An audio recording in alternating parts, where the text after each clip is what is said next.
estas ferias del libro federales, pero también ferias digitales, porque estamos en un contexto muy particular que ha llevado a que muchos autores, autoras escriban en pandemia. Y nos preguntamos, por supuesto, cómo es escribir en la pandemia. Hubo un concurso organizado por la Municipalidad de Juan José Castelli que llevó a que varios escritores y escritoras locales pudieran volcar cuáles son sus sentimientos, sus escritos, sus emociones en cuanto a este contexto de pandemia y también todo lo que pasa alrededor. Y por supuesto vamos a disfrutar de toda esta lectura junto a todos ustedes. Pa' que los zapaten en el norte del Chaco. ¡Qué chacarera, hermano!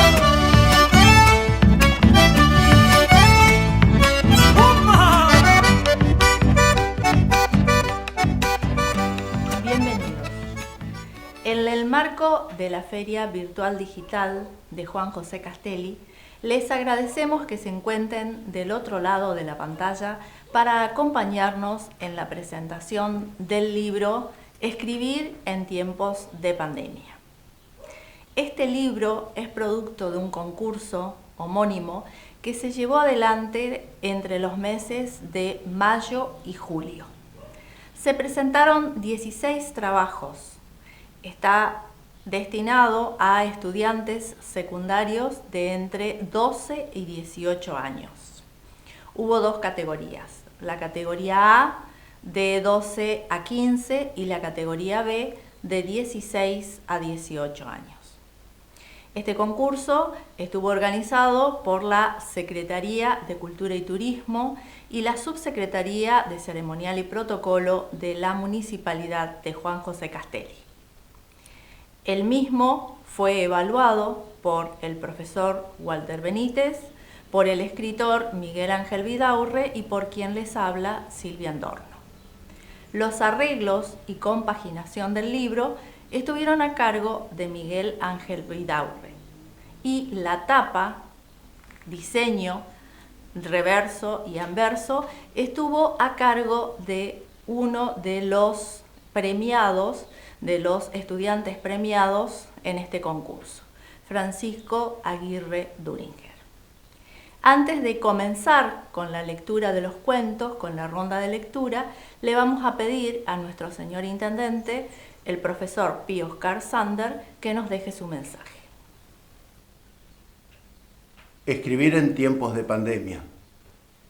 Un concurso literario, un libro de cuentos, cuentos escritos por jóvenes de nuestra ciudad, pero también de nuestra zona rural. Juan José Castelli, una ciudad que en estos días estamos transitando la Feria del Libro dentro de las 5 ciudades de la provincia del Chaco. Para nosotros es una enorme satisfacción poder compartir con toda la sociedad chaqueña y con todos aquellos que nos están siguiendo en esta Feria del Libro, este libro de un concurso literario hecho el libro. Pocas veces ocurre que nuestros jóvenes puedan tener esta participación, que hayan realmente expresado lo que sintieron en esta pandemia a través de sus cuentos, a través de sus escritos, y que nosotros desde el municipio, con el área de cultura y turismo, ceremonial y protocolo, agradecer a Silvia Andorno por la idea, por el acompañamiento de su equipo, de sus coordinadores, a Walter Benítez de ceremonial y protocolo, también al jurado que de alguna forma ha seleccionado entre tantos escritos los mejores cuentos, las mejores poesías, para que en este libro estén reflejados. Juan José Castelli no es ajena al resto del mundo, a la provincia, a todas las ciudades en las que nos tocó vivir esta situación de la pandemia. Y en estos cuentos se refleja muy claro de la forma que se ha vivido en estos lugares, pero también reflejan otras cosas que fueron y que vinieron a sumar a esta enorme crisis de salud, crisis económica, pero en este lugar también la crisis desde el recurso del agua, que también se refleja en alguna poesía. Así que muy contentos por compartir con la sociedad toda y decirles de que lo lean y que lo disfruten. Como dije al principio, pocas veces se da que un concurso literario luego sea un libro y en este caso escribir en tiempos de pandemia. Muchísimas gracias. Bien, seguidamente comenzaremos con la ronda de lectura de los cuentos que han sido galardonados en este concurso y que están presentes, escritos, editados y publicados en el libro Escribir en tiempos de pandemia. El primer premio corresponde a Lucía Jacqueline Saucedo. Ella es estudiante de la escuela de la ED número 12 de Juan José Castelli y por un problema ajeno a nosotros no ha podido asistir, entonces yo daré lectura a su cuento. Como decía recién, es el primer premio de la categoría A. El cuento se llama La vida en tiempos de COVID-19. Elena no podía esperar más, ya que quería llegar a la casa de su abuela para que le contara la historia que le había prometido. Cuando sonó el timbre de salida de la escuela, ella y su hermano Matías se fueron rápidamente. Al llegar, dejaron sus mochilas y sostuvieron el broche de oro que los llevaría a la aventura. «Abuela, ¿a dónde iremos esta vez?», preguntó Elena. «No se impacienten, les mostraré lo que sucedió hace muchos años en el mundo». «¿Nos vamos?», preguntó la abuela, también sosteniendo el broche. «Sí», dijeron los dos al unísono. De repente, un remolino se formó alrededor de ellos y aparecieron frente a una ciudad vacía. «Abuela, ¿qué sucede?», preguntó Matías. «Caminemos un poco», dijo la abuela antes de comenzar a mirar los alrededores. «¿Qué pasó aquí, abuela?», volvió a preguntar Matías. La abuela vio un diario en el suelo y se lo mostró a Matías antes de seguir caminando sin decir nada. Él lo abrió y comenzó a leer en voz alta. Así también escuchaba a Elena, que estaba callada como nunca. El diario decía: «Una enfermedad nueva se está esparciendo en el mundo. Se suspenden las clases, se cierran las fronteras, no se podrá salir de casa más que por comida y medicamentos. Prohibido salir sin barbijos y solo una persona por familia». Cada vez iba decayendo más la voz de Matías. «¿De qué año es la publicación, Mati?», dijo Elena. Él buscó la fecha en el diario. 20 de marzo de 2020. Se lo mostró a Elena. Ella solo lo vio y siguieron caminando. Pararon frente a una tienda donde se detuvieron a escuchar voces que escapaban del interior del local. Los mensajes estaban plagados de números. Cifras frías, negras, infinitas, dolorosas, que denotaban muertes. Matías y Elena quedaron mudos y quietos. El estado de asombro se veía a través de sus ojos, hasta que al fin Elena dijo: 118.000 personas muertas, es muchísimo. Tranquilos, pequeñuelos, que esa cantidad corresponde a este país y otros que estaban en peores condiciones o que no respetaron las recomendaciones que brindaban los medios de comunicación todos los días, exclamó la abuela, frunciendo el ceño. ¿Hubo gente recuperada?, preguntó Elena, recordando la cantidad de muertos que había escuchado en las voces que salían de la tienda. Obvio que sí, linda. Se recuperaron 446.000 personas en todo el mundo, dijo mirándola. La niña se sintió feliz de que tantas personas estuvieran vivas y bien. El cuento continúa, pero los invitamos a que ustedes terminen de leerlo.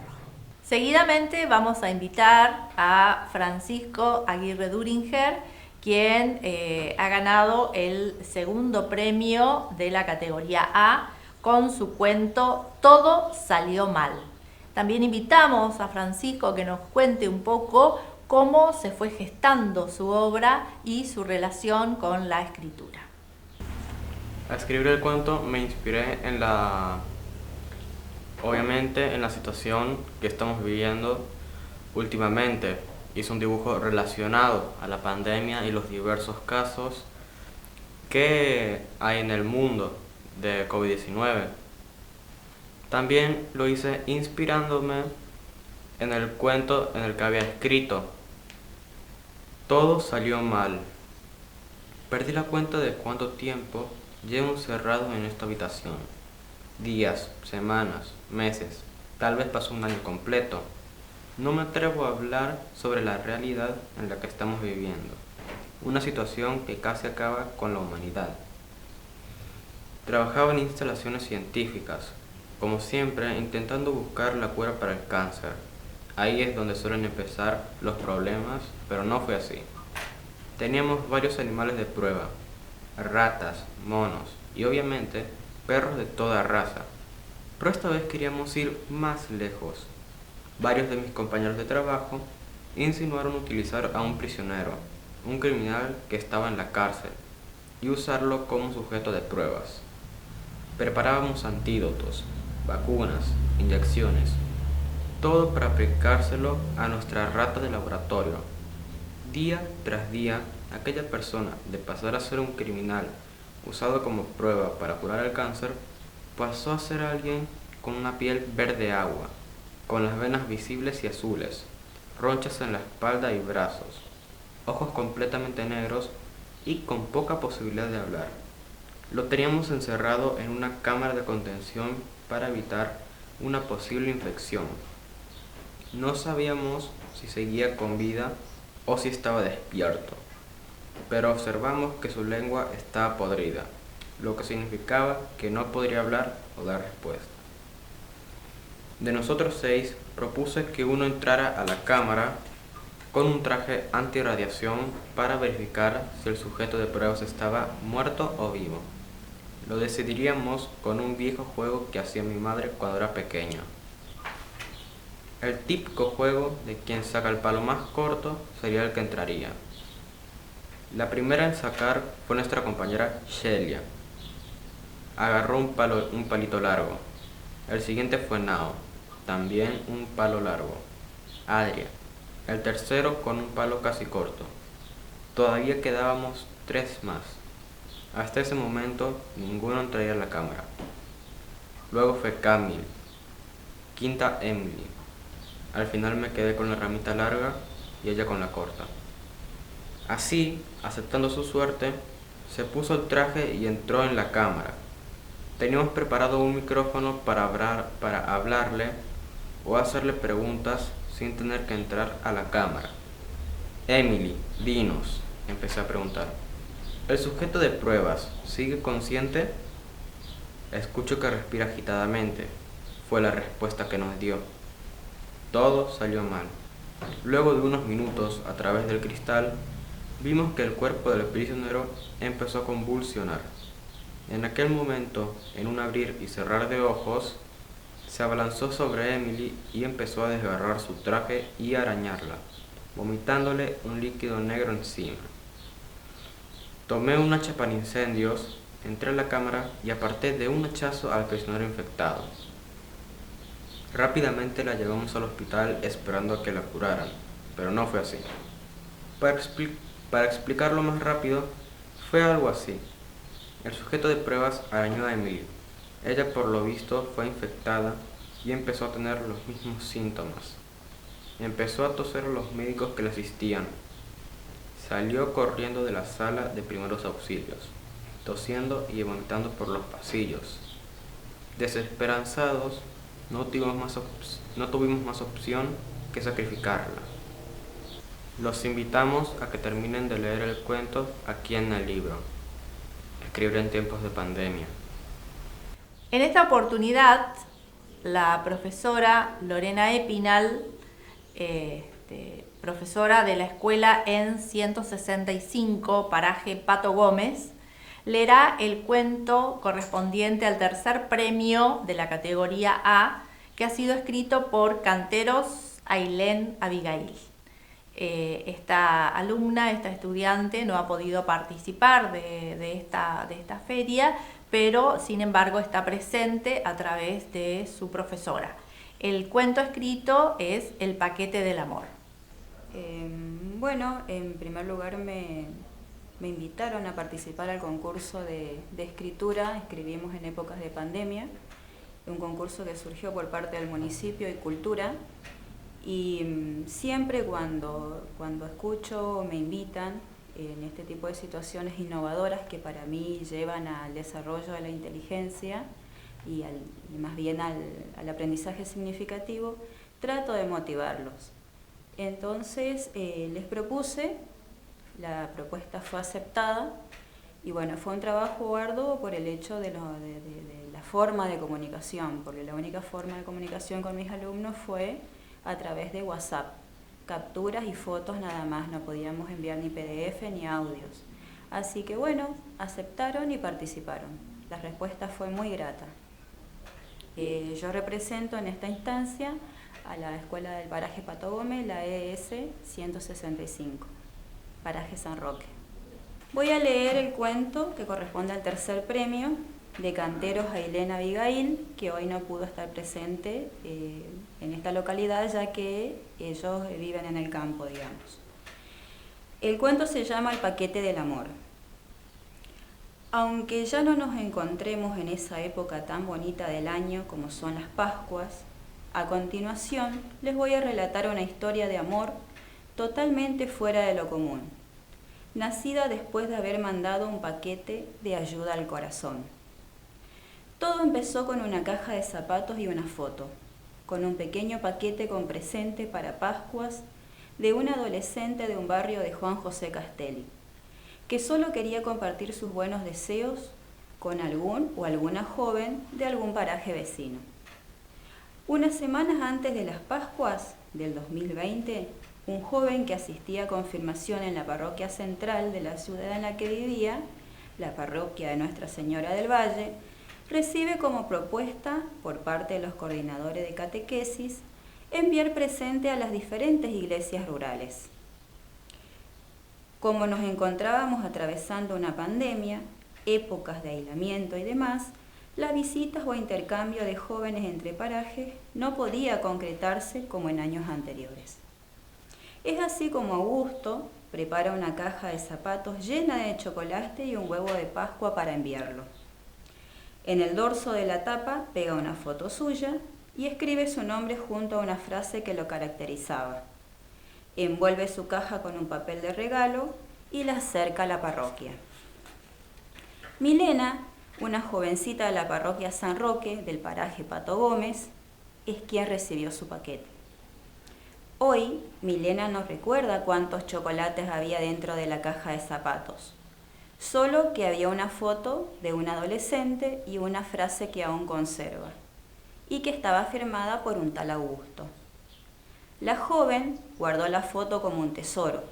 Los días, meses fueron pasando, pero no olvidaba el paquete y quién se lo había enviado.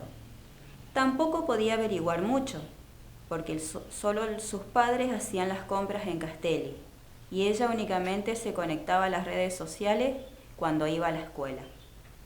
A comienzos de junio, el aislamiento permitió la realización de ciertas actividades. Nos encontrábamos en fase 4, así que como el riesgo era menos, aunque los ciudadanos estrictos permanecían, Milena pudo ir a casa de su tía a compartir con su prima su cumpleaños. El hecho de que hayan pasado meses no hizo que olvidara el presente recibido. Esa caja había tenido gran impacto en su vida, y por ello, al estar en la ciudad, intentó encontrar al remitente en Facebook. Augusto, por su lado, se encontró con una petición de amistad en su perfil. Había sido mandada por una chica de una zona rural que no conocía.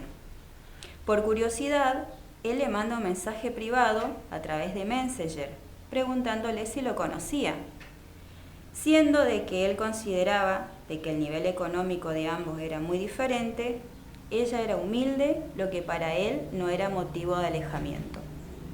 Entonces Milena le pregunta si recordaba el proyecto de Pascua llevado adelante por la Iglesia Central de la ciudad, que consistía en enviar presente a jóvenes de otras iglesias. Augusto respondió que él había participado, pero no recordaba lo que había puesto en la caja. Milena entonces le contó que ella recibió su paquete. Augusto no podía creer lo que estaba leyendo, pero menos lo hacían sus padres, que le sugirieron que pusiera a prueba a Milena para comprobar que estaba diciendo la verdad. Bueno, con esta experiencia quiero invitar a tantos niños y jóvenes para que sigan motivándose en la lectura, porque el hecho de escribir nos lleva a leer y a su vez poder abrir muchos caminos, en este caso la participación, por ejemplo, de escuelas rurales, que es una invitación a conocer tanto a otros chicos y a otras dimensiones de la sociedad. Así que adelante y sigan participando. Este concurso, Escribir en tiempos de pandemia, que luego se replica en este libro homónimo, tuvo dos categorías, una categoría A y una categoría B. La categoría B fue ganada en su primer premio por el estudiante Leonardo Sebastián Mercado de la E 122 de Juan José Castelli. Invitamos a Sebastián a que nos lea su cuento Sacrificio Necesario y también nos cuente un poco sus motivaciones, qué es lo que lo llevó a escribir. Tan simple como eso, porque es algo que me entretiene, que me ayuda a expresarme y me ha ayudado a conocer a ciertas personas que me han aportado mucho como escritor, digamos, y en otros aspectos de mi vida. Muy bien. Okay. Sacrificio necesario. 604.793. De verdad me aburro de oírlo, pero la última vez que intenté hacerlo callar acabé con media oreja menos. Mejor no volver a intentarlo. 604.794. En el pasillo logro oír al carrito acercarse. He aprendido a sobrellevar el hambre, pero la sed, eso es algo que no puedo ignorar. No importa cuánto lo intento. 604.795. Al fondo oigo a alguien gritar furioso desde su celda. Algo sobre el agua y sus derechos. Suena que también lo dejaron sin agua. Parece ser aleatorio. La verdad no lo entiendo. 604.796. Finalmente el carrito llega a mi celda. El pequeñísimo hueco que nos separa se abre y pasa 2 charolas con una pinza. Tuvieron que empezar a usarlas cuando un reo mordió a un guardia. 604.797. Vicente no parece darle importancia a la comida. Insisto en que parece. La última vez que quise tomar su ración no me fue mejor. Es fuerte para ser tan delgado, o quizá yo estoy más débil de lo que imagino. Honestamente no puedo recordar la última vez que vi el sol. Es difícil ignorar las consecuencias de ello. 604.798. De cualquier manera, no tendré que soportarlo mucho más. Me hidrato todo lo que puedo. No puedo pasar ni un día más aquí. Sabía que la cárcel sería dura, pero nunca me imaginé que tendría que hacer una cuarentena en una. 604.799. Realmente no sé hasta qué punto puedo quejarme. No puedo comunicarme con los demás reos, pero todo ese griterío de agonía dice más de lo que necesito. El yoga me ayuda a sobrellevarlo, pero tiene su límite. 604.800. De repente Vicente se detiene. Empieza a buscar por toda la celda un espacio. Está tan llena de rayas que es difícil diferenciarlos. Tras un buen rato encuentra un delgadísimo lugar y empieza a raspar con su uña hasta hacer una línea. 208. Hay 52 semanas en un año. Llevamos aquí 4 años. ¿Y eso qué te dice mi perturbado amigo? Vicente no responde. Come su ración y vuelve a empezar la cuenta. Me rehúso a escuchar otro segundo. Tomo la charola de plástico. Perdí la cuenta de las que he utilizado. Remuevo el lavado de su lugar y me deslizo como víbora a mi túnel. Lo comencé después de mi primer año. Jamás creí que tardaría tanto, pero entre las cucharas rotas y el tamaño de la cárcel me vi superado. Pero ahora, por fin, voy a ser libre. Tras un buen rato la cuchara se rompe, pero puedo sentirlo, la tierra tan suave. Ya no me importa qué, voy a salir con mis uñas.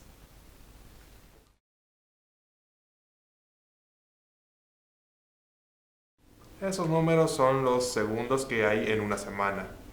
Por eso al final dice 208, hay 52 en el año, hay 52 semanas en el año y llevaban 208 semanas, que serían 4 años. Los invito a todos a seguir con la lectura en el libro.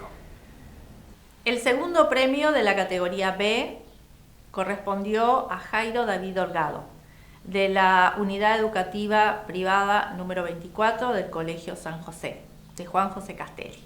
El cuento se llama La inocencia es el remedio y él también nos lee el cuento y nos cuenta un poco qué es lo que lo llevó a escribir y elegir esta temática. Bueno, en principal quiero aclarar que este cuento fue inspirado de dos maneras. Uno es por la ciencia ficción, que es una de mis grandes pasiones, de lo que se refiere a lo visionario, sobre el futuro y sobre las diferentes posibilidades que existen entre qué es lo que puede pasar el día de mañana. Y la otra es de lo que existen entre las soluciones. Por ahí siempre pensamos que dentro de lo complejo tiene que haber una solución compleja.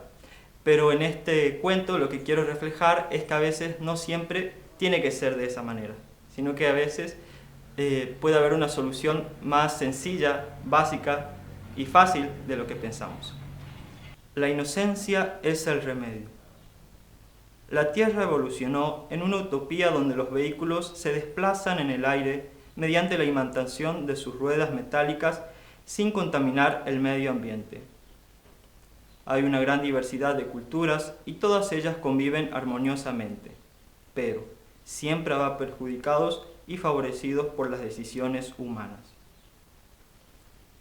El año 2180 no aparentaba tener una buena presencia para los habitantes humildes de la Villa Quinta de la ciudad Vicente de Oro. La pobreza aumentaba cada vez más y más. En estas condiciones vivían los Cellaba, una familia de escasos recursos provocada por la sobrepoblación del siglo XXII, en una casa de techo de plástico con paredes húmedas que poco protegían en invierno y puertas descoloridas por la acción de los rayos ultravioletas del sol. En el piso del aposento juega un chiquillo simpático de nombre Mateo, imitando los movimientos de su abuela tocando el violín, mientras que su padre René busca las llaves de su moto voladora para ir al trabajo. Era el último día del 2179. Pórtate bien, Mateo. Cuida a tu abuela y ayuda a tu madre en tanto sea necesario, comentó René. A lo que su hijo contesta: sí, papá, pero ¿por qué tienes que trabajar hoy? ¿No se supone que debemos pasar juntos el último día del 2179? No te preocupes, chiquillo.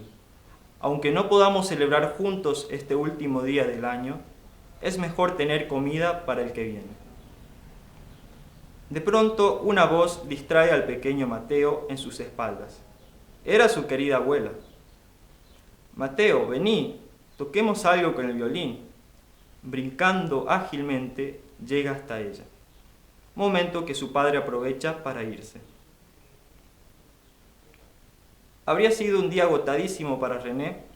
Tuvo que estar pendiente en todo momento en que los servidores de las redes sociales no colapsen a causa de las publicaciones, mensajes y saludos que se enviaban desde diversas partes del mundo a su ciudad. Además, debía evadir a los piratas cibernéticos, que cada vez eran más peligrosos.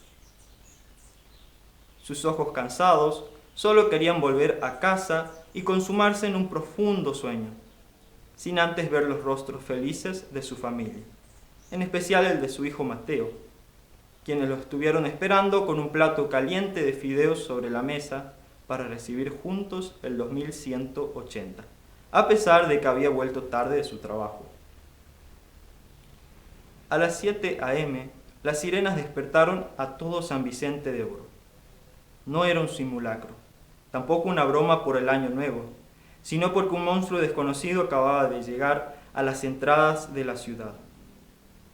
Un virus sin cura que terminaría con la felicidad de los ciudadanos. Hasta el sol mismo se ocultaba entre las nubes, como indicando un mal presagio para los habitantes de la gran metrópoli. Los medios de comunicación colapsaban repitiendo al unísono en varios idiomas: quedarse en casa, stay in house, rester à la maison, cierren sus puertas. Las calles desiertas por el desconcierto de la alarma sanitaria, mientras afuera danzaba invisiblemente una bestia a la que nadie podía combatir, tocando las porterías para engañar a anfitriones donde alojarse y poder alimentarse. Quiero invitarlos a seguir leyendo los cuentos que hay en este libro y también a los jóvenes de nuestra ciudad. El tercer premio de la categoría B fue escrito y fue para Mariela Mosman, también de la ES 165 del paraje San Roque. El cuento se llama Recuerdos y la profesora Lorena Epinal lo lee, pues la estudiante no pudo asistir a la presentación. Bueno, en esta ocasión les voy a leer el cuento de Mariela Mosman, correspondiente al tercer premio de la categoría B.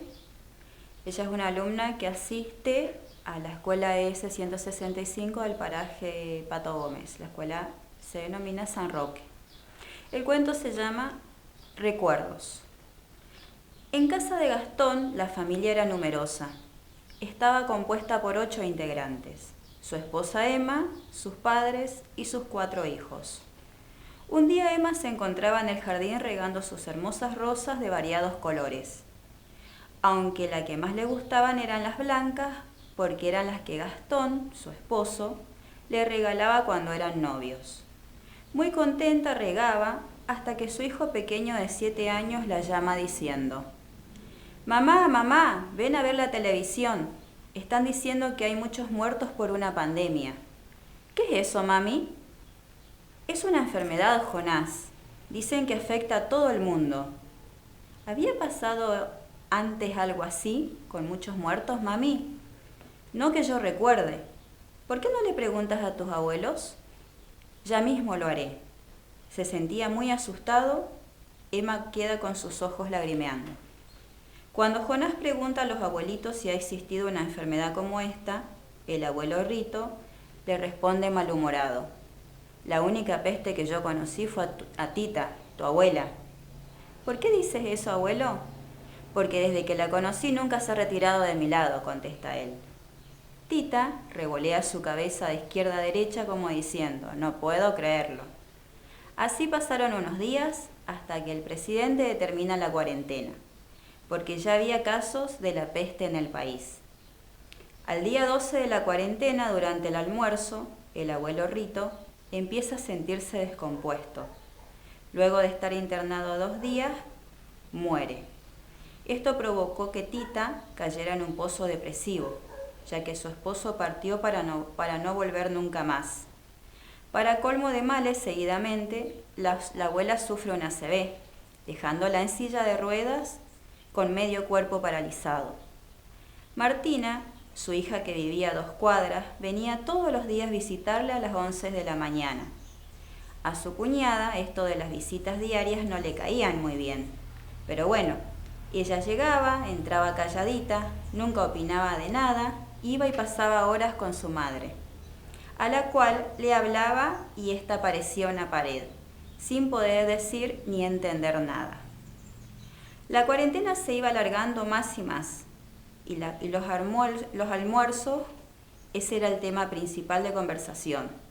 Debo aclarar que en los almuerzos únicamente Martina pasaba tiempo con el resto de la familia. Sentada al lado de Jonás, a diario le entregaba a escondida los chocolates que únicamente a él le regalaba.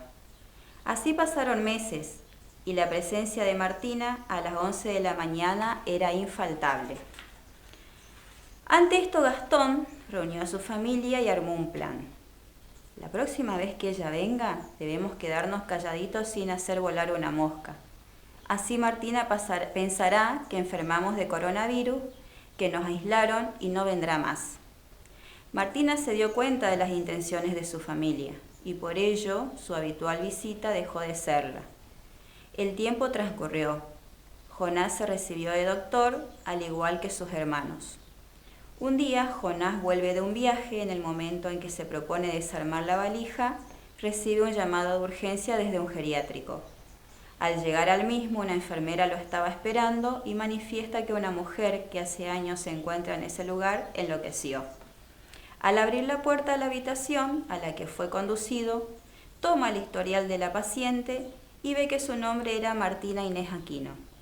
Él queda atónito. Nunca imaginó que su tía, la de los chocolates, se encontraría en dicha situación. Quiero agradecer por este medio a la invitación propuesta, ya sea por la Intendencia de Juan José Castelli y la Secretaría de Cultura, a motivar a los chicos a escribir. Considero de que es una de las herramientas para el camino del desarrollo de la inteligencia y superación personal en todos los ámbitos. Muy contenta por la invitación y bueno, muy agradecida por la participación de los chicos. Espero que lo sigan haciendo. Para finalizar con esta presentación, agradecemos a cada uno de los estudiantes que han mandado sus escritos. Agradecemos a la Municipalidad de Juan José Castelli, al Instituto de Cultura y a la Fundación del Libro. Deseamos que no pierdan la oportunidad de leer las producciones de nuestros estudiantes.